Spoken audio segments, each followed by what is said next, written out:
আরোগ্য কামনা করি।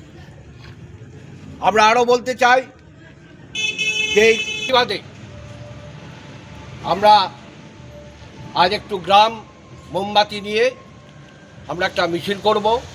যারা এখানে রয়েছেন বা যারা আশেপাশে রয়েছেন আমি প্রত্যেককে বলবো আমাদের সঙ্গে এই মোমবাতি মিছিলে অংশগ্রহণ করুন। ধন্যবাদ।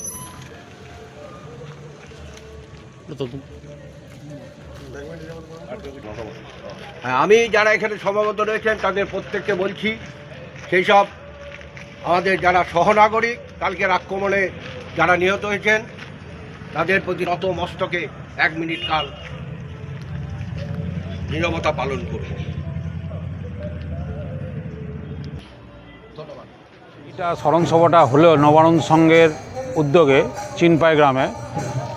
তার মেন উদ্দেশ্য হচ্ছে, আমরা সবাই জানি গতকাল কাশ্মীরে পর্যটক যারা গেছিলেন তাদের হিন্দু বেছে বেছে কিছু উগ্রপন্থী মানে বর্বরতার মতো তাদেরকে নৃশংসভাবে হত্যা করেছে।